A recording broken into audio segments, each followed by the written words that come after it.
Una vera e propria passerella di sportivi di tutte le età, calciatori che andranno a comporre le squadre suddivise per leva partecipanti alla stagione sportiva 2018-2019. L'elemento in comune sono i colori biancorossi della società Villaggio Calcio. Per la presentazione ufficiale è stata scelta la centrale piazza Aldo Moro a San Salvatore, a testimoniare l'appartenenza della famiglia del villaggio alla realtà territoriale, anche nella veste sportiva.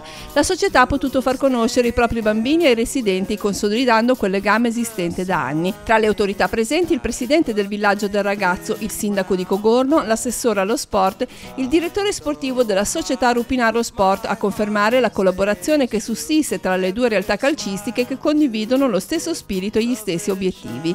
I piccoli protagonisti della manifestazione sono stati chiamati ad uno per nome dallo speaker e hanno avuto l'opportunità di attraversare il tappeto rosso disteso per l'occasione, concedendosi uno scatto fotografico.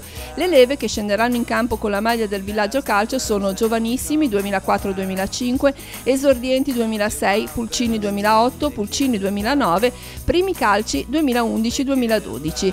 A seguire la presentazione dello staff tecnico e dei dirigenti sociali che animeranno questa 15ª stagione. L'impegno nella cura dei ragazzi è improntato a farli crescere divertendosi e seguendo le regole della lealtà nel campo e fuori dal campo. Positiva anche l'esperienza di presentazione delle squadre al di fuori della sede, apprezzata dal pubblico presente ed emblema di una società in uscita, anche nella sua espressione ludico-sportiva.